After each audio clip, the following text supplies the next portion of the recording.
黃俊碩議員。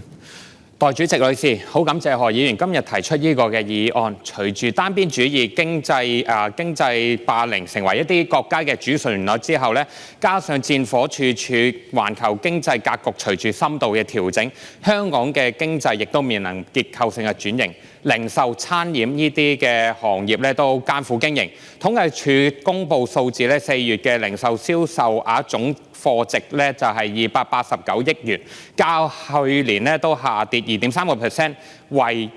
呢個連續14個月嘅錄得倒退。連續14個月係咩嘅一個概念呢？即係舊年4月已經大跌咗15%，業界都已經叫苦連天。過多一年，原來仲可以跌多2.3%。雖然數字嘅跌幅咧已經有收窄嘅跡象，但係消費市道咧依然係好難話去回穩或者有一個反彈。呢個都折射咗市民對就業前景、對資產價值，特別係樓價同埋經濟信心嘅深層憂慮。去年12月咧，林健鋒議員提出嘅維持有利營商環境議案中咧，我都指出營商咧有三高嘅問題得唔到解決。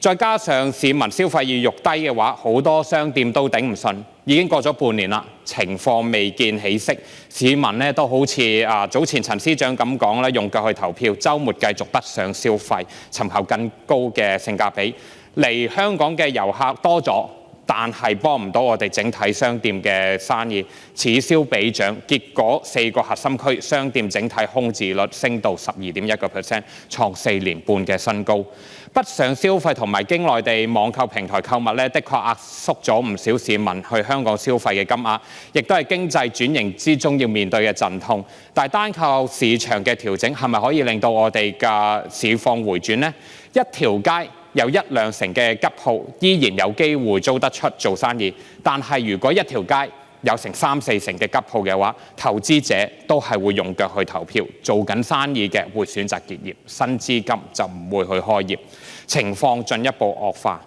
我成日都講，殺頭嘅生意有人做，蝕本嘅生意冇人做，所以目前政府要做嘅嘢就係研究點樣去合理降低經營者嘅成本，吸引新嘅資金。例如飲食業要符合法規嘅成本咧，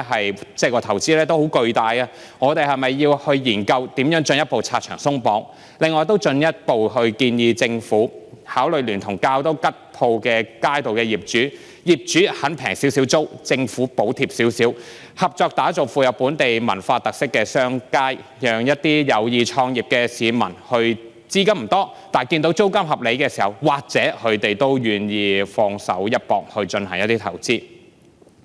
至於議案中提出嘅促請政府配合提振消費專案行動方案，推出刺激本地消費嘅措施，絕對係一個可行嘅方案。不過我想強調，方案涉及8個方面、30個重點嘅任務，唔係所有都合適嘅。例如內地推出以舊換新家電補貼，如果香港推出嘅話，可能會有機會做到短期嘅消費刺激，但係政府難以長期嘅補貼，長遠嘅作用咧都係有限嘅。我認為可以探討嘅其中一個方向咧，就係結合入境消費同埋擴大文體旅遊消費。去年 Taylor Swift 去新加坡舉行演唱會，帶動咗新加坡有4億元波子嘅收益，證明有關嘅文化消費加上入境嘅消費乘數效應咧係可觀嘅，係值得政府去深究點樣去用一個新思維倍數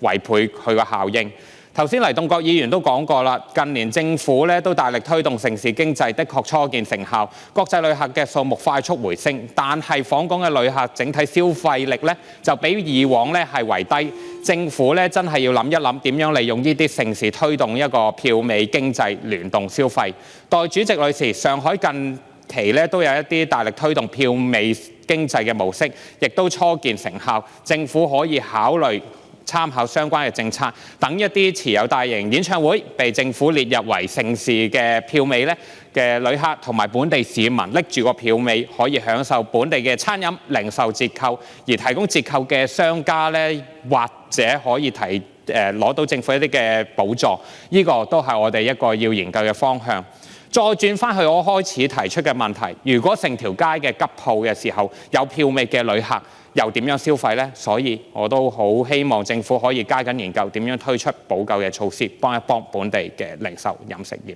本人謹此陳辭，支持原議案。